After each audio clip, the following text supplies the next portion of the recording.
지난 시간에 우리 성령론 서론을 공부하면서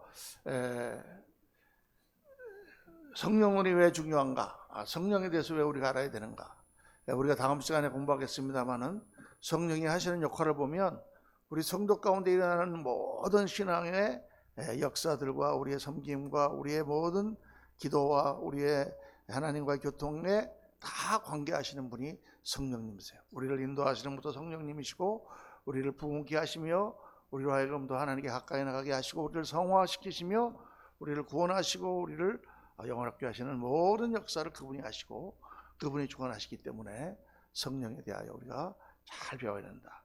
그런데 성령문이 어렵다 그랬습니다. 성령문이 여러 가지로 어려운 것은 영이기 때문입니다. 첫 번째, 하나님은 영이시니 할 때 영이라는 것은 우리가 이 땅에서 볼 수 있거나 만질 수 있는 것이 아니에요. 어떤 물건이 아니에요.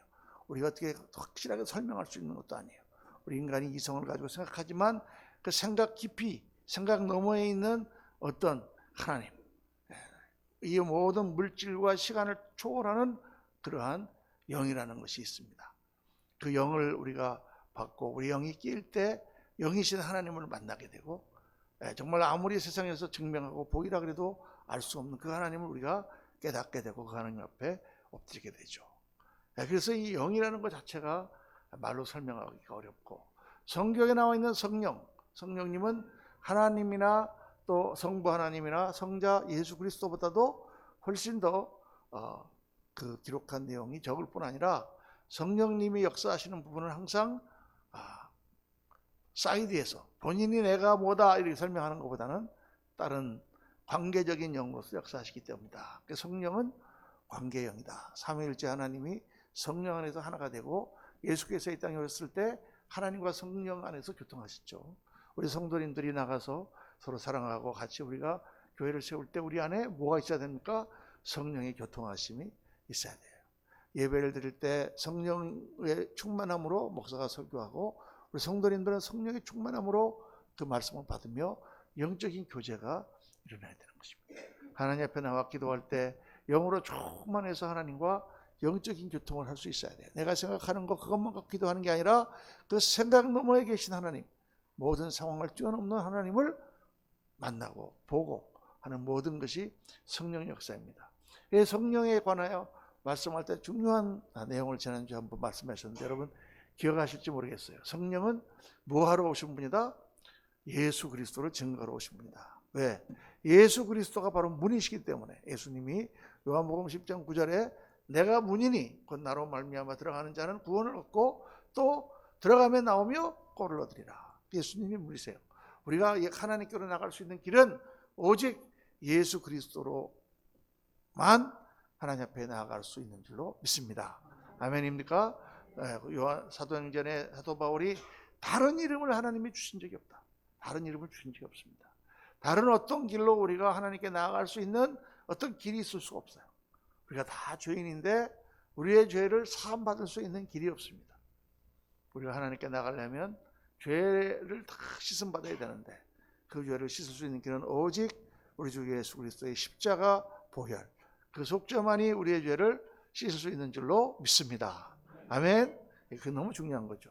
그 예수 그리스도를 믿고 그 속죄의 십자가를 붙들고 주님을 믿고 나아갈 수 있게 인도하시는 분이 바로 성령님이시다. 그러니까 성령으로 인하지 않고서는 예수 그리스도를 주라 시인할 수 없다고 성경이 말씀하는 거예요. 아멘이죠? 네, 그렇습니다. 그러면 성령님이 오셔서 우리를 뭐 하시느냐? 우리에게 예수 그리스도를 증거하신다고 말이죠. 예수님을 증거해요. 그러니까 우리가 성령을 충만하게 받으면 어떻게 돼야 될까?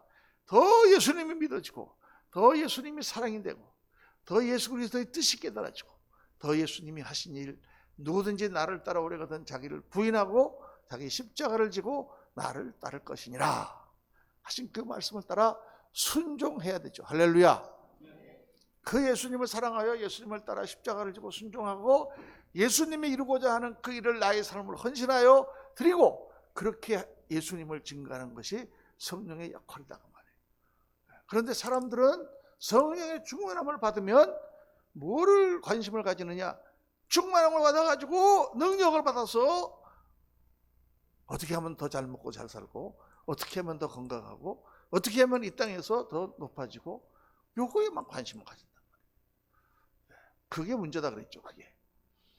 우리가 어렵고 힘들 때 하나님께 도움을 구하여 하나님이 도와주시고 하나님께서 우리를 높여주셔서 다니엘처럼 정말 필요한 때 사용해 주시고 하나님께서 우리들에게 지혜와 능력을 주셔서 정말 오홀리엘에게 불렀던 그것처럼 정말 하나님께서 기뻐하시는 작품들을 만들고 하는 것은 하나님이 다 구약에서부터 신약까지 역사하시는 거죠.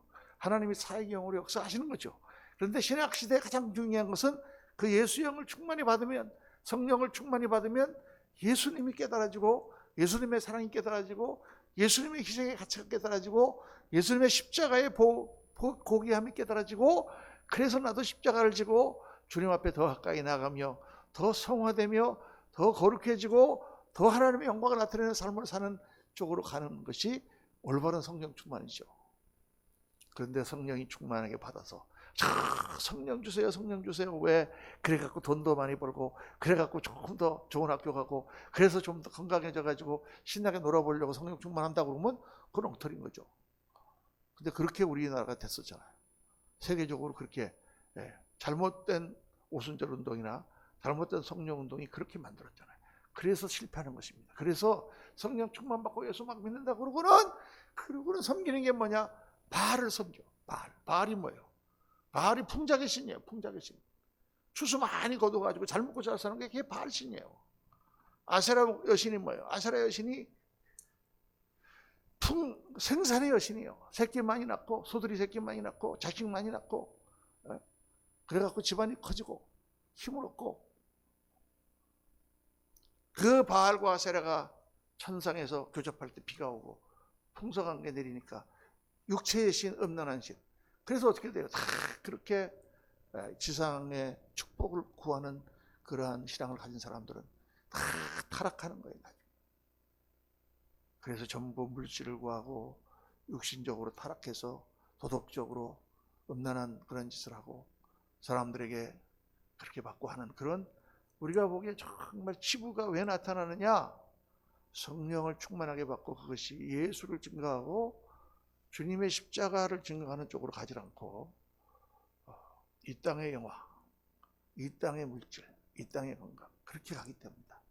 현세적인 축복으로 가기 때문이다. 그래서 그거를 프로스페리티 가스펠, 번영신앙이라, 이 땅에서 잘 먹고 잘 사는 거에 초점을 맞추는 그런 신앙으로 가고, 그것이 그냥 하나님 앞에 나와서 그냥 내가 지금 너무 어려우니 좀 도와주세요 하는 그 차원이 아니고 더 욕심이 나서 더 많이 가지기를 내고 하고 더 그렇게 하는 가운데 기독교는 타락하고 교회는 마귀의 손에 휘둘리게 되는 것입니다. 그게 지금까지 우리 교회사에 나타났던 그런 일들이죠. 그래서 지난주에 설교한 내용 중에 제일 중요한 내용이 성령은 예수 그리스도를 증거하는 것이고 성령을 충만히 받으면 받을수록 더 그리스도에게 헌신하고 순종하며 더 거룩한 삶을 사는 그 자리로 가는 것이 진정한 성령 충만이고, 그렇게 해야 우리가 하나님께서 우리에게 주신 모든 뜻을 이룰 수 있게 되는 것이다. 믿으시면 아멘 하시기 바랍니다. 오늘은 이어서 굉장히 중요한 내용을 공부를 하겠습니다. 성경에 보면 우리가 성령의 역사를 세 시대로 구분해 볼 수 있어요. 구약 시대에 성령께서 역사하신 내용, 그리고 예수님께서 이 땅에 오셨을 때에 그때의 성령께서 예수님을 통하여 역사하신 내용, 그리고 이제 예수님이 승천하시고 난 후에 오순절 다락방의 성령이 임함으로 말미암아부터 시작된 신약 시대의 성령의 역사, 이렇게 세 시대로 우리가 구분해서 볼 수 있어요. 구약의 성령이나 예수님께서 받으신 성령이나 신약의 보혜사 성령이나 다른 성령이냐? 전혀 다른 성령이 아니죠. 다 같은 성령이죠. 그러나 다르게 역사하셨어요. 다르게.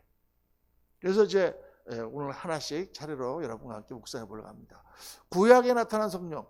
구약에 나타난 성령은 어떤 성령님이냐? 한마디로 말해서 사역의 성령님이에요. 일하시는 분이었어요. 구약에는 그 종들을 통해서 하나님이 직접 성령께서 이 물질 세계와 접하시며 일하신 내용들이 많이 나와 있죠.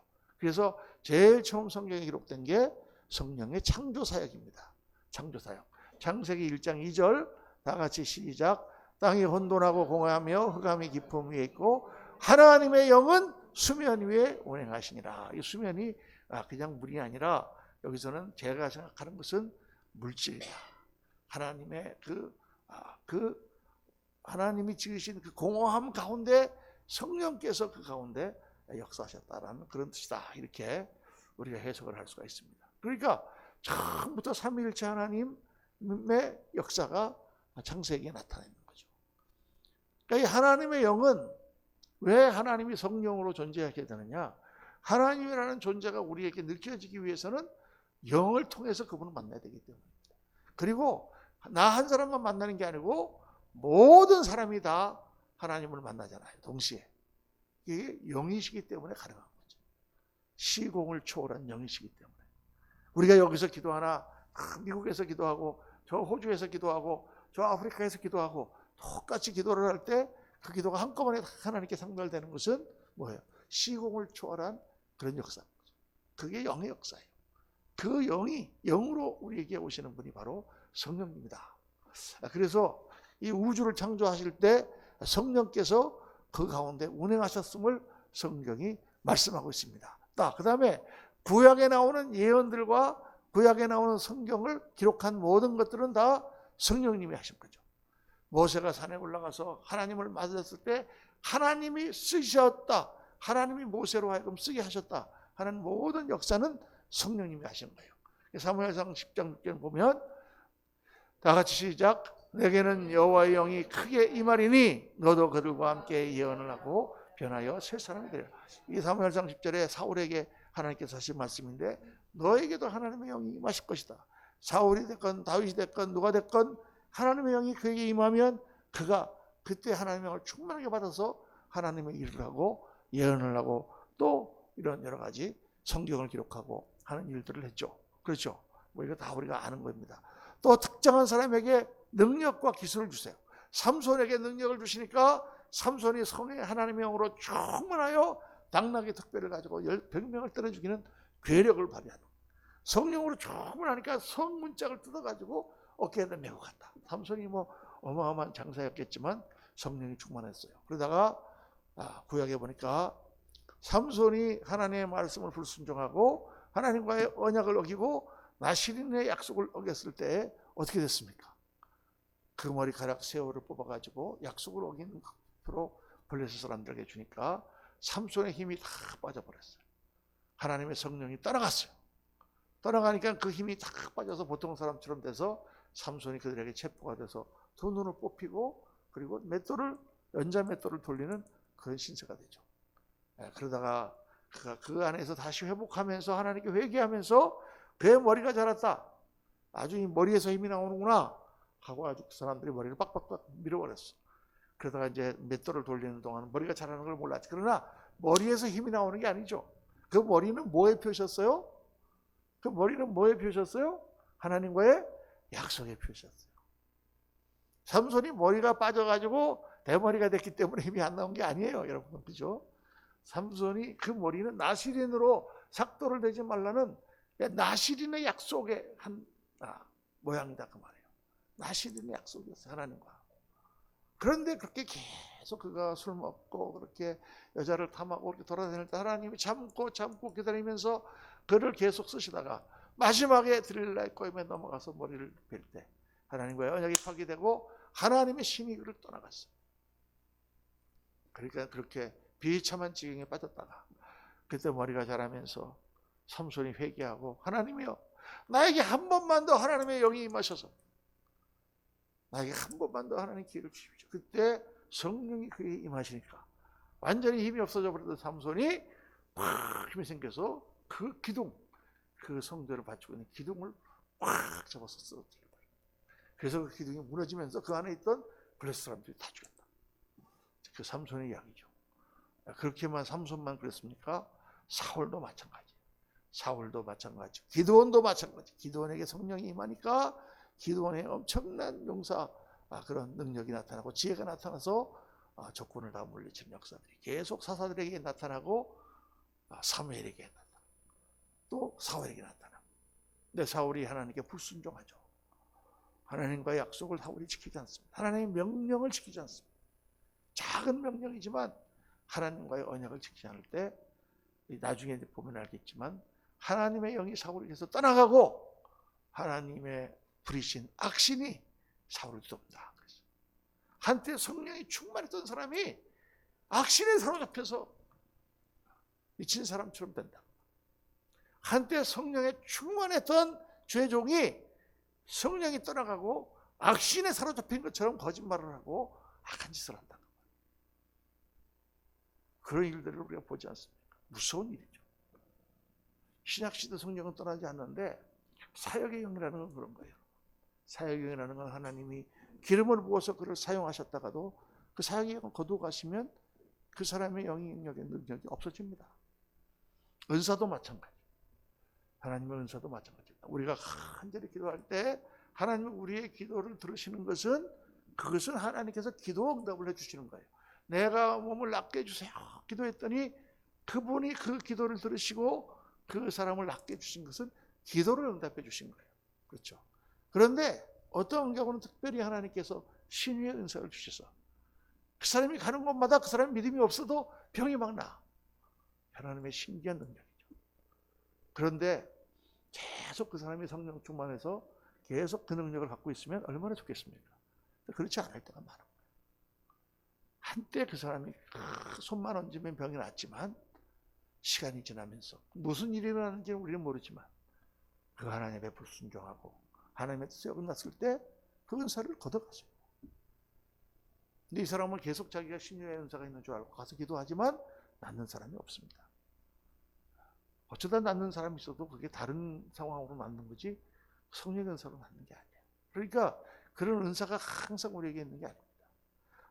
항상 우리에게 하나님의 영이 충만해서 우리가 사역할 수 있는 게 아니에요. 사역의 영이라는 것은 그렇게 왔다가도 떠나가거나 그렇게 하실 수가 있는 그런 거예요. 그게 구약의 역사하시는 하나님의 성령의 역사의 특징입니다. 특별히 보면은 출애굽기 31장에 하나님의 영을 그에게 충만하게 하여 지혜와 총명과 지식과 여러 가지 재주로 정교한 일을 연구하여 금과 흑과 놋을 만들게 하며 하나님께서 성막을 만드는 그 사람에게 하나님께서 성령을 부으셔서 그가 성막에 나오는 그 정교한 금과 은과 그런 것들을 다 만들 수 있도록 기술을 부여하셨다. 우리가 공부를 열심히 하면 기술이 늡니다. 의사 선생님이 열심히 이렇게 공부를 하면 병자를 잘 치료하고 또 공과대학 다니는 사람들이 열심히 잘 공부를 하면 기술이 좋아져 가지고 이렇게 막 하지만 때로는 우리가 믿는 사람들에게 하나님께서 신령한 능력을 부으셔서 정말 다른 사람들이 할 수 없는 큰 일을 하게 하세요. 놀라운 일을 짧은 시간에 하게 하세요. 평상시 같으면 도저히 할 수 없는 일들을 하나님께서 하게 하시는 그런 일들을 저는 많이 봤습니다. 예전에 몇 번 간증도 했잖아요. 우리 교회에 나오시는 우리 오주희 교수님 사모님의 남편 되시는 김학철 목사님 같은 분이 미국에서 이제 은혜 받아가지고 전도사 생활하고 있을 때 그때 한국에서 연락이 왔다 그랬잖아요. 동창, 자기 동창인데 그 설교회사 사무소를 하고 있는 제2사무소 소장인데 전화 와갖고 자기가 지금 영종도 국제공항 그거 지금 입찰이 나서 자기가 지금 다 작업을 해갖고 냈는데 딱 내고 보니까 그걸 깜빡했다. 영종도 전체의 도시계획을 같이 만들어서 단지계획과 함께 제출해야 되는데 그거가 있는 줄은 몰랐다. 그런데 지금 마감 시간이 한 달밖에 안 남았으니 그걸 어떻게 하면 좋겠느냐. 다른 데 큰 독일 또 미국 영국 이런 회사에서 정말 열몇 군데가 거기에 응모를 해가지고 그 사람들은 수백만 불을 들여서 그런 팀이 다 그걸 조사를 해가지고 모든 걸 만들어가지고 다 냈는데 이 작은 제2설교 사무소는 돈도 별로 얼마 안 들이고 열심히 해가지고 정말 아름다운 작품을 만들었는데 그 따르는 영종도의 도시계획이 안 돼 있는 거예요. 그래서 도시계획 전공을 하는 우리 김학철 목사님 전도사죠. 그 당시에는 전화가 온 거예요. 야, 학철아 이거 좀 도와줘라. 한 달 안에 그걸 할 수 있다는 거는 더군다나 팀이 있는 것도 아니고 그래서 부지런히 거기 있는 자료 땅 지질학 한 거 이런 거 다 하고 교통자료 이런 거 다 보내라고 자료 보내가지고 이분이 다 하나님 기도하고 일주일 만에 했다니까. 할렐루야. 그래서 그거를 보름 만에 보냈는데 당선이 됐겠어요, 안 됐겠어요? 당선이 안 됐으면 제가 이런 얘기를 안 하지. 그게 돼가지고 지금 영종도와 도시계획이 그래서 저렇게 된 겁니다. 근데 다른 데 회사에서 드리는 그 건설 설계 사무소에서 드린 돈보다 거의 한 4분의 1 정도도 안 들여가지고 그게 당선이 됐어요. 참 뛰어난 그런 작품을 만들었죠. 그런 게 뭐냐? 성령께서 특별한 은사를 그때 주시는 거예요. 항상 주시면 좋겠는데 항상 주실 때도 있지만은 또 때에 따라서 하나님께서 주시는 그런 은사가 있는 거죠. 그런 것들을 많이 우리가 체험을 하는 것입니다. 또 그 이스라엘 백성들의 영적 삶 속에 성령께서 역사하셨어요. 그래서 느헤미야서 9장 10절 보면 또 주의 선한 영을 주사 그들을 가르치시며 주의 만나가 그들의 입에서 끊어지지 않게 하시고, 하나님께서 선한 영을 부으셔서 이스라엘 백성들의 마음을 착하게 만드시고 이게 믿음을 주셨다. 이게 이제 구약에 나타난 여러 가지 내용인데, 구약에 나타난 내용을 아까도 말씀했지만 구약의 영의 특징은 사역의 영이기 때문에 사역의 영은 불순종하거나 하나님의 뜻이 맞지 않거나 하나님의 뜻이 당하면 떠나가신다. 그게 구약의 이스라엘 백성들 사이에 역사하셨던 하나님의 영의 특징입니다. 그런데 이제 예수 그리스도께서 이 땅에 오셨을 때 예수 그리스도를 통하여 성령께서 어떻게 역사하셨는가? 예수 그리스도는 우리가 사도신경을 외울 때마다 주 예수를 믿사오니 이는 성령으로 잉태하사, 예수님 자신이 성령으로 잉태하신 분이에요. 예수님이 육신을 입고 이 땅에 오시는 성육신에 바로 역사하신 분이 성령님이시죠. 그러니까 예수님은 처음에 태어날 때부터, 예수님이 이 땅에 육신을 입으실 때부터 성령의 충만으로 예수님은 이 땅에 오셨어요. 그리고 예수님의 사역을 시작하신 것은 요한에게 가서, 세례 요한에게 가서 세례를 받을 때, 요한에게 가서 세례를 받는다는 것은 무슨 의미냐? 요한에게 가서 세례를 받는다는 것은 죄인인 인간의 자리에 가서 서신다는 거예요. 세례 요한이 뭘 외쳤습니까? 회개하라, 천국이 가까워. 예수 그리스도를, 메시아가 이제 올 텐데 메시아를 만나려면 너희 심성이 어떻게 되어야 되느냐? 너희가 죄인인 것을 깨닫고 하나님 앞에 나와야 된다는 거죠. 죄를 선포하는, 회개를 선포할 때 죄인들이 그 앞에 나가서 죄 씻음을 받는 거예요. 그러니까 너희가 하나님의 백성, 하나님의 자녀라고 생각하지 마라. 너희가 이렇게 죄를 범하고 우상을 숭배했으니 너희가 하나님 앞에 죄인이니까 다 나와서 세례를 받으라고 할 때 예수님이 바로 그 죄인인 인간의 틈에 같이 서신 거예요. 예수님이 죄가 있어요, 없어요? 없으시죠. 없으시지만 그분은 우리 인간과 같이 되셔서 인간의 대표가 되시기 원하셨기 때문에 그 죄인의 자리에 서신 거예요. 그래서 그에게 세례를 베풀 때 요한이 당신이 나에게 세례를 줘야 될 텐데 어떻게 당신이 나에게 나오시냐니까. 예수님이 하나님의 뜻이다. 뜻대로 하나님께 하라고 그러니까 세례를 주고 그 물에서 나올 때 하늘에서 성령이 그에게 비둘기같이 임하면서 하늘의 음성이 들리죠. 이는 내 사랑하는 아들이요 내 기뻐하는 자라. 너희는 그의 말을 들으라 하는 음성이 하늘에서 들립니다. 그런 광경을 세례 요한과 옆에 있는 사람들이 본 거죠. 예수님이 성령에 충만하게 받으셔서 사역을 시작하셨어요.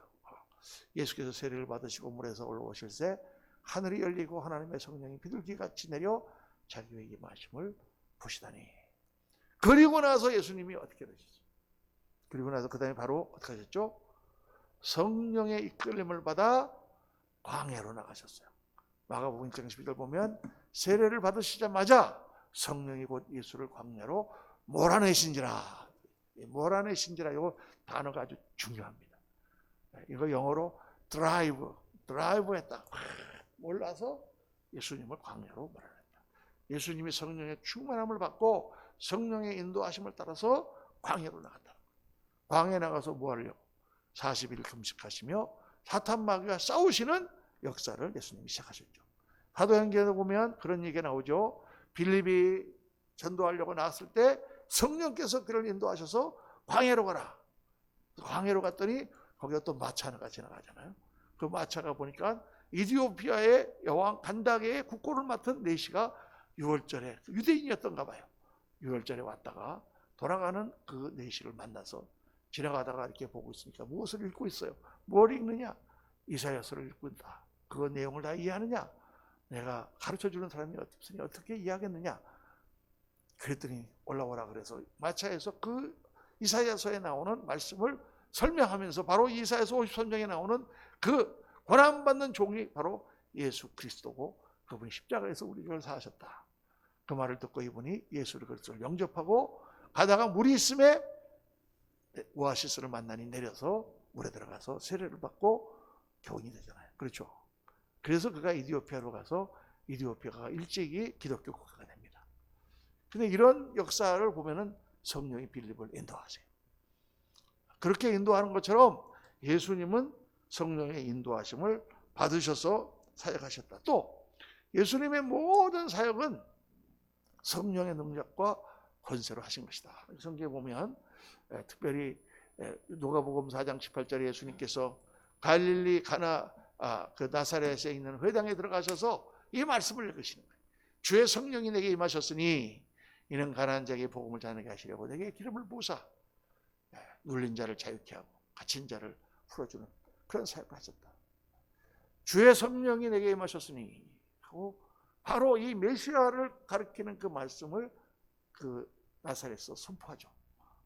그때 예수님이 하시는 모든 사역이 성령에 임한 것이다 라고 말씀하세요. 또 예수님이 귀신을 쫓아내니까 옆에 있는 그 바리새인들과 유대인들이 예수님을 비방하면서 저가 귀신의 왕을 빙자하여 귀신을 쫓아낸다. 그래서 예수님이 거기서 뭐라고 그러시죠? 내가 귀신을 빙자하여 쫓아내는 거 아니라 성령의 능력으로 쫓아낸다. 그리고 뒤에 나오는 말씀처럼 그때 아주 유명한 말씀하시죠. 너희가 나를 거역하는 것은 사함을 받겠으나 너희가 말로 성령을 거역하는 것은 이 땅과 오는 세상에서 사함을 받지 못한다. 무서운 말씀하세요. 그렇죠? 예수님이 하시는 모든 사역이 성령의 사역이었다. 가르침과 사역뿐만 아니라 예수님의 전 생애가 성령 안에서 하셨다. 누가복음 10장에 보면 이때 예수께서 성령으로 기뻐하사 이르시되 이렇게 말씀 나옵니다. 우리가 기쁨이 충만한 게 예수님이 기쁨이 충만하고 예수님이 그렇게 하시는 모든 삶이 성령이 충만해서 그렇게 하신 것이다. 성경이 그렇게 기록하고 있는 거예요. 그러니까 우리도 살아가다가 성령이 충만하면 모든 것이 안 되고 모든 것이 어두운데도 기쁨이 막 넘쳐가지고 막 찬송을 하는 옛날에 그런 간증이 많았잖아요. 산에 올라가서 막 기도를 하는데 너무 어렵게 힘들어서 막 기도를 하다가 성령을 받으니까 막 너무 좋아서 춤을 덩실덩실 추면서 그 어려운데 그렇죠. 성령이 주시는 기쁨입니다. 그저께 우리 주일 설교하면서 참 은혜 받을 때 성령께서 주시는 평강에 대해서 말씀을 했는데 너무 그때 어려울 때예요. 너무 재정적으로도 힘들고 고학생이죠. 미국 가서 고학하면서 학비 내면서 공부하면서 장학금 타면서 겨우 애들도 먹고 살면서 살 때인데 성령으로 충만하니까 말할 수 없는 평강과 기쁨이 넘쳐흐르고 제가 또 리트렛 가가지고 은혜를 받아서 또 그 가운데 성령의 충만을 다시 받고 오니까 신기한 현상이 하나 있어요. 차에서 내려서 주차장에서부터 제가 일하는 곳까지 걸어가는데 만나는 지나가는 사람이 다 이뻐 보이는 거예요. 얼마나 미녀 미남인지 몰라. 흑인도 지나가고 히스패닉계도 지나가고 차이니스도 지나가고 백인도 지나가는데 다 이뻐. 가서 끌어안아주고 싶은 정도. 내가 마음이 성령으로 충만해지면 그런 역사가 일어나게 되는 줄로 믿습니다. 할렐루야. 성령으로 예수님은 기뻐하시고 성령 안에서 그러니까 예수님의 모든 사역이 예수님이 십자가를 지시는 사역도 성령으로 충만해서 그분이 그렇게 하신 거죠. 그러기 위해서 예수님이 기도하셨어요. 이 고난 가운데 하나님의 뜻을 받도록 그 일을 하기 위해서 기도하신 거예요. 예수님이 무슨 기도하실 필요가 있었겠는가? 이제 다음 시간에 성령의 충만을 받는 법에 대해서 말씀을 드릴 텐데 간절하게 기도할 때 하나님께서 천사를 보내서 도우시고 성령이 충만하게 되는 역사가 나타납니다. 우리 힘으로 안 되죠. 안 되지만 어떤 한계까지 우리가 열심히 하나님께 엎드리면 하나님의 영이 임하세요. 그러고 나면 그때부터는 저절로 굴러가는 것처럼 모든 것이 굴러가는 역사가 일어납니다. 자, 그런 예수님의 생애. 자, 그리고 이제 신약에 나타난 성령. 신약에 나타난 성령을 말씀하기 전에 예수님께서 십자가에 달리시기 전에 제자들에게 몇 번 말씀하셨어요. 몇 번 말씀하셨어요. 여러 번 말씀하셨는데 세례 요한은 물로 세례를 주지만 예수님은 불과 성령으로 세례를 하게 줄 것이다. 요한복음에 보면은 그들이 아직 예수님 말씀을 깨닫지 못하는 게 아직 그들이 성령을 받지 못했기 때문이다. 나를 믿는 자는 너희 배에서 생수가 넘쳐 흐름 같이 그렇게 될 것이다. 이는 그들이 받을 성령을 갖게 하신 말씀이다. 이렇게 쭉 예언의 말씀을 하고 예수님께서 성령에 관한 말씀을 하다가 그 성령이 그들이 오순절날 예수님 승천하시고 난 뒤에 일심으로 모여서 120문도가 다락방에서 기도할 때에 성령이 불과 같이 임하죠. 오순절날. 그렇죠. 자, 그 성령이 뭐냐? 바로 보혜사 성령입니다. 보혜사 성령. 제가 이거 몇 번 설명드린 것 같은데 이 보혜사라는 말은 우리가 지어낸 말이에요. 보혜사, 이를 한자로 딱 쓰면 은혜를 보존하는 선생이다, 그런 뜻이에요. 그런데 그거는 그냥 우리가 번역을 한 거고, 보혜사라는 말의 원어는 파라클레이토스. 파라클레이토스. 다음 따라 합시다. 파라클레이토스. 파라클레이토스. 파라클레이토스라는 건 무슨 뜻이냐? 이거는 그 당시의 단어 중에 어떤 사람을 말하는데, 어떤 사람을 말하느냐? 그 사람이 늘 나를 도와주고 나의 무슨 일이든지 상담해주고 나의 모든 것을 옆에서 도와주고 또 나를 변호해주고 또 그런 사람, 그런 사람을 파라클레이토스라 이렇게 말했단 말이에요. 그래서 변호자, 협력자, 상담자, 위로자. 그래서 영어로 번역할 때 컴포터 또는 상담자, 카운슬러, 협력자, 헬퍼, 변호자, 디펜더 이렇게 변해요. 그냥 어떤 사람이 있는데 뭐 변호사가 있는데 변호사님이 변호도 해주고 뭐 협력도 좀 해주고 상담도 좀 해주지만 위로까지 해주지는 않잖아요. 그죠? 누가 옆에 있는데 그게 친구가 될 수도 있고 형제가 될 수도 있고 배우자가 될 수도 있고 어떤 사람이 있는데 그 사람이 옆에서 나의 후견인처럼 나의 모든 것을 도와주는 사람을 파라클레이토스라 하는 거예요. 그런데 예수님이 뭐라고 그러셨냐면 내가 가는 것이 너에게 유익이라. 내가 가면 또 다른 파라클레이토스가 와서 너희를 도와줄 거다. 내가 예수님이 제자들에게 뭐예요? 예수님이 제자들에게 파라클레이토스 보혜사예요. 예수님이 제자들을 변호해 주시고 예수님이 협력하고 상담해 주고 예수님이 그들을 위로해 주시는 분인데 내가 가는 것이 너에게 유익이라. 내가 가면 또 다른 변호자가 와서 내가 했던 것과 똑같은 일을 너에게 해줄 것이다. 그게 누구냐? 바로 보혜사 성령이다. 예수님이 가는 게 왜 유익이냐? 예수님이 계실 때는 육신을 입고 오셨기 때문에 육신적인 제한을 받으시잖아요. 예수님 어디 가서 베드로랑 얘기하면 마태하고는 얘기를 못하고 마태랑 얘기하면 안드레하고는 얘기를 못하고 또 예수님이 예루살렘에 계시면 갈릴리에 계실 수가 없고 또 갈릴리에 계시면은 또 두로나 시돈에 계실 수가 없고 그렇게 제약을 받지만 예수님이 이제 십자가를 지시고 가시고 나면 그들에게 성령이 임하는데 그 성령은 예수님의 역할을 다 하시면서 동시에 모든 곳에서 모든 사람과 영으로 교통하는 보혜사가 오실 것이다. 그게 바로 보혜사 성령이에요. 아멘입니까? 네. 이해가 되시죠? 그러니까 보혜사 성령은 우리에게 임하신 예수님이에요. 네. 성령님과 예수님은 우리가 물론 구분해서 얘기하지만 삼위일체 하나님이시기 때문에 그렇게 우리에게 예수님을 만나게 하시는 분이 바로 보혜사 성령이에요. 근데 보혜사 성령이 이런 역할을 하신단 말이에요. 예. 그런데 아까도 얘기했지만 구약의 성령은 어떻게 하냐면 위로부터 부어주시는 성령이에요. 위로부터. 그 위에 임하셔. 삼손의 위에 임하시고 사울의 위에 임하시고 다 위에 임하시는데 이 예수님이 보혜사 성령을 말씀하시면서 뭐라고 말씀하시냐면 그는 너희 속에 계시겠고 우리 안에 계신다. 이렇게 말씀하셨던 거예요. 이 단어가 틀린 것 같지만 대단한 차이가 있는 거예요. 우리가 위에서 지시하는 그러한 관계와 우리 속에 들어와서 같이 얘기하는 관계는 다르죠. 회사 나가면 사장님이 계신데 사장님은 내 위에서 나에게 얘기하지 내 속에 들어와서 얘기를 하진 않아요. 그렇죠. 집에 가면 우리 집사람이 있는데 집사람은 내 속에 들어와서 얘기하는 그런 사람이잖아. 그 친구가 있어도 그 친구가 위에서 옆에서 그냥 같이 있는 친구가 있고 같이 깊은 얘기를 하는 속 얘기를 하는 친구가 있잖아요. 그게 다르잖아요, 관계가. 그러니까 이 성령님이 구약에는 전부 위에 임하셔. 위에. 그런데 신약 시대에는 예수님 뭐라고 말씀하냐면 그는 너희 속에 계시겠고. 또 민수기 보면 눈을 들어 이스라엘이 그 깃바다로 천막친 것을 보는데 그때 하나님의 영이 그 위에 임하신지라 이렇게 돼 있단 말이에요. 그런데 구약의 성령은 또 아까 뭐라 그랬어요? 불순종하면 떠나가신다 그랬어요. 사무엘상 16장 14절에 여호와 영이 사울에게서 떠나고 여호와께 부린 악령이 그를 번뇌게 하시라 그랬는데 이 보혜사 성령님은 그렇지 않고 그분은 인격적으로 우리 속에 거하시고 영원히 거하신다고 주님께서 말씀하셨어요. 자, 요한복음 14장 16절 17절 크게 한번 읽겠습니다. 내가 아버지께 구하겠으니 그가 또 다른 보혜사를 너에게 주사 영원토록 너희와 함께 있게 하리니 그런 진리의 영이라 세상은 능히 그를 받지 못하나니 이는 그를 보지도 못하고 알지도 못함이라. 그러나 너희는 그를 아나니 그는 너희와 함께 거하시며 또 너희 속에 계시겠습니다. 이게 구약의 성령과 신약의 성령이 다른 점이에요.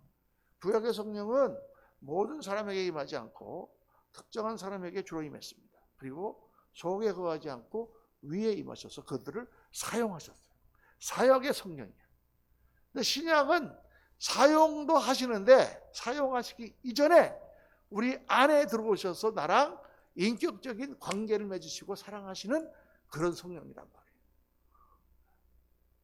이게 어떻게 구약과 성경, 신약이 이렇게 다를까? 그거는 여러분 구약의 성도들과 신약의 성도들이 달라요.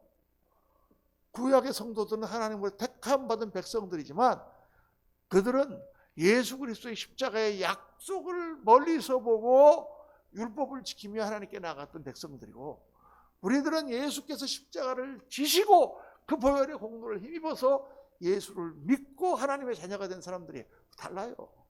구약에서는 성도들을 하나님의 자녀라고 한두 군데 나오지만 자주 말씀하지 않습니다. 너희는 내 백성이라. 너희는 내 종이라. 그렇지만 신약에서는 영접하는 자 곧 그 이름을 믿는 자들에게는 하나님의 자녀가 되는 권세를 주셨으니 자녀예요. 신약 시대에 예수를 믿는 것은 하나님과 아버지와 아들의 관계를 맺는 자녀. 그래서 로마서에서 구약의 영을 우리는 종의 영을 받지 않고 뭐의 영을 받았다? 양자의 영을 받았다.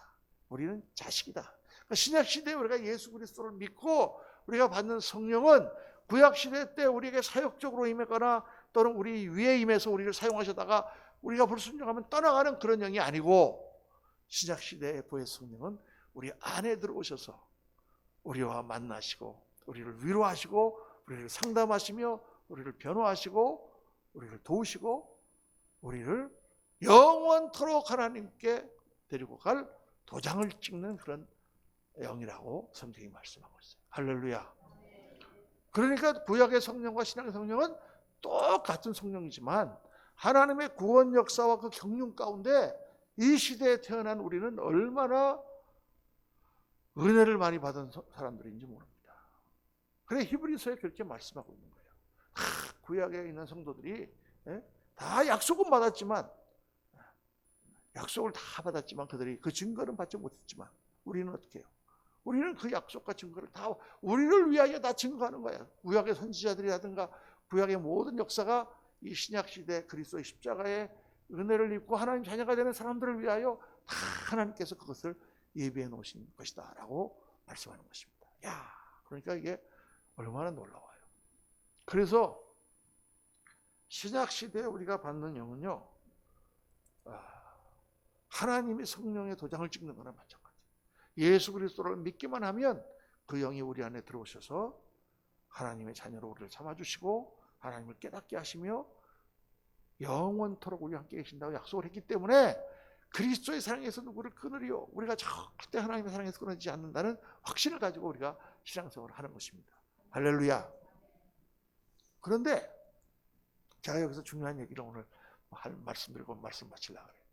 사람들이 그렇게 우리가 한번 예수님을 믿고 예수님으로 인해서 성령 보혜사 성령을 받으면 성령이 임하면 떠나가지 않으시기 때문에 나는 무슨 일이 있어도 나는 절대로 구원을 놓치지 않고 나는 지옥에 가지 않고 나는 벌을 받지 않는다 라는 식으로 생각을 하는 사람들이 많아요. 이거 한번 잘 생각을 해봐야 돼요. 이게 제가 늘 신학교에서 얘기하는 거지만 성경 말씀을 수학책처럼 보면 안 돼요. 수학책. 성경 말씀은 수학책이 아니에요. 우리의 믿음은 수학 산술이 아니에요. 1 더하기 1은 2다. 이렇게 우리가 따지는 게 아니에요. 내가 너희들을 구원하고 내가 성령 안에서 너희들을 다 하나님 자녀 삼았다라고 말씀한다고 해서 그 말씀이 수학처럼 다 그러니까 너 성령 받았어 안 받았어? 받았어? 오케이 너는 이쪽 이렇게 되는 게 아니다 그 말이에요. 그러니까 내가 한번 보혜사 성령이 우리에게 임하면 그 성령이 영원토록 우리한테 거하신다 이렇게 말씀하신 말은 모든 믿는 자 안에 거하시는데 자 이 말씀 보세요. 그 안에서 너희도 진리의 말씀 곧 너희 복음의 구원을 듣고 그 안에서 또한 믿어 약속의 성령으로 인치침을 받은 도장을 찍었다는 얘기거든. 그러니까 이게 얼마나 확신을 우리에게 주는 말씀이에요. 그런데 이게 뭐로 가능하게 됐느냐? 십자가의 속죄로 가능하게 됐는데 중요한 것은 그렇다고 무슨 죄를 지어도 괜찮다는 말이 아니다 그 말이에요. 요거를 조심해야 돼요. 빨간 걸로 쓴 거를. 사람들이 구원의 확신 하나님께서 우리를 끝까지 지키신다 그렇게 우리가 이해하는 것은 왜 그렇게 생각하는 거예요? 내가 때로 넘어지거나 실수하거나 해도 하나님께 회개하고 나오면 하나님은 그때도 우리를 사랑하신다. 내가 때로는 어떤 잘못을 저지르고 어떻게 우리가 망하고 그러더라도 하나님의 사랑이 우리를 붙들고 놓지 않으신다. 계속 그런 뜻으로 말하는 거죠.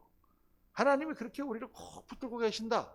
하나님 붙들고 계시기 때문에 우리는 아무 짓을 해도 괜찮아. 이 얘기는 아니다 그 말이에요. 그렇게 이해를 하면 곤란해. 아빠가 지금 자식에게 내가 야 너 정말 너무 오늘 잘했어.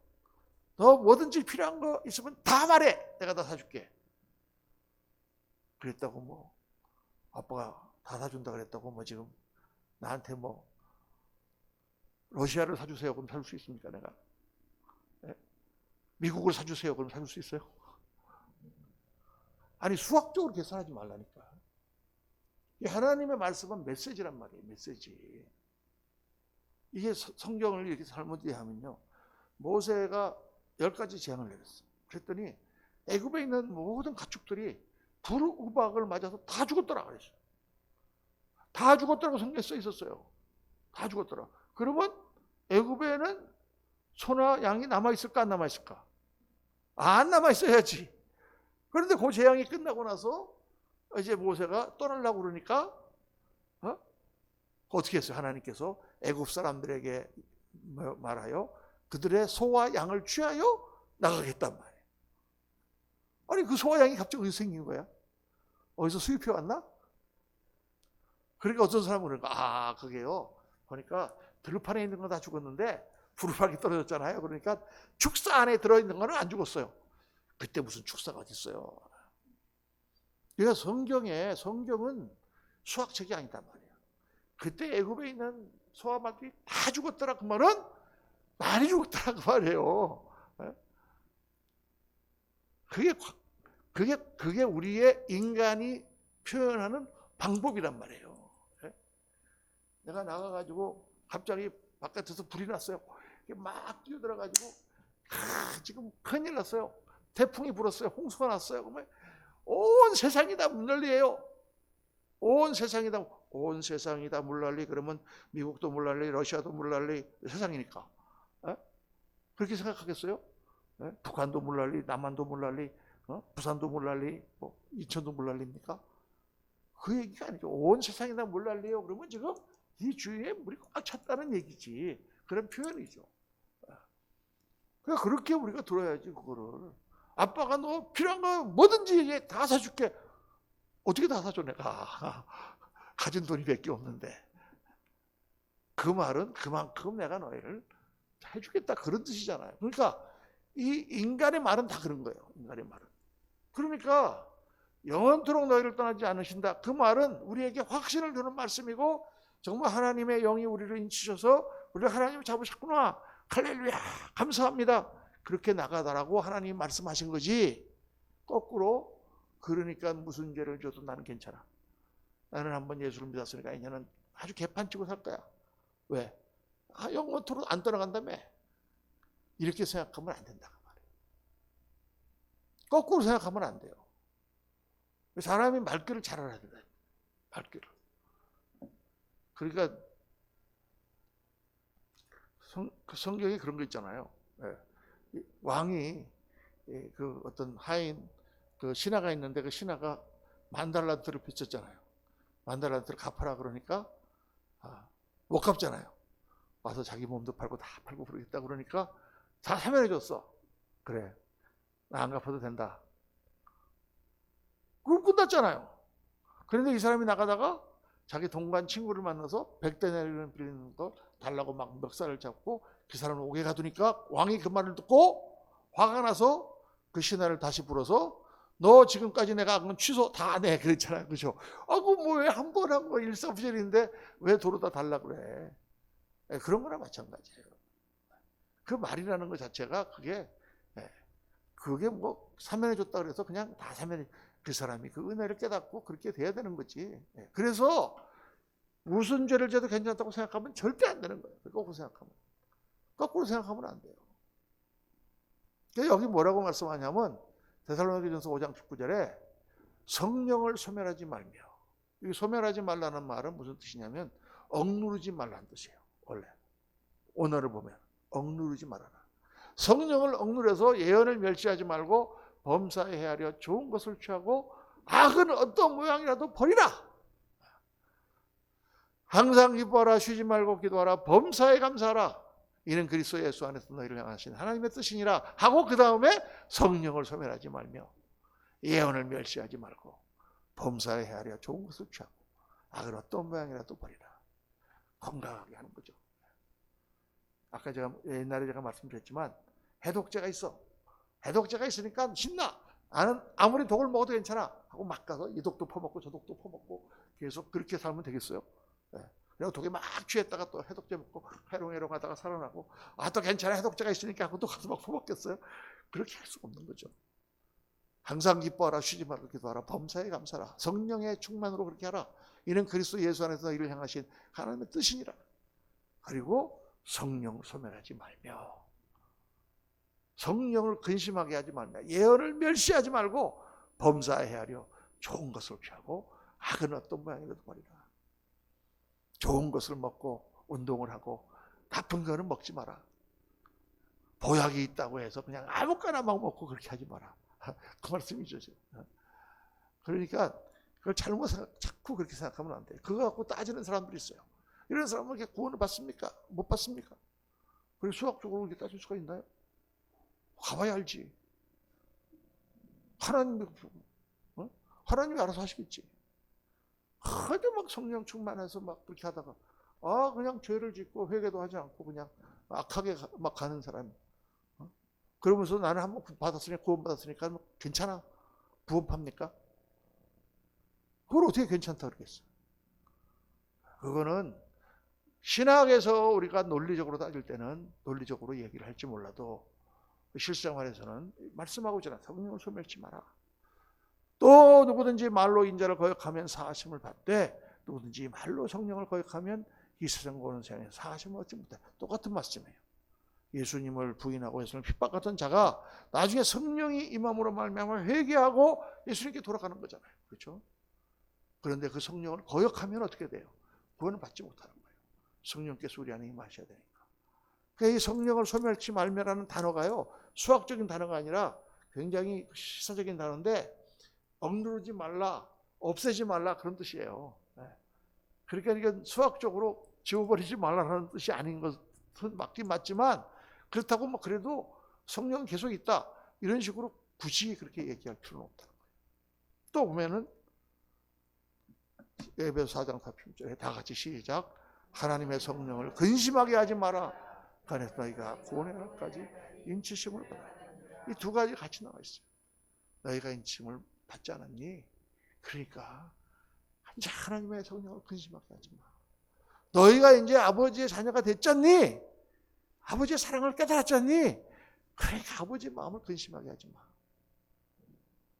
여러분, 이게 성경 말씀이에요. 이제 내가 한번 자녀가 됐으니까 나는 절대 나를 안 떠나신다며. 그러니까 막 아버지 마음을 근심하게 하고 막 제멋대로 해갖고 막 가서 막 이렇게 하고 이렇게 하지 마라 그 말이에요. 하나님 말씀.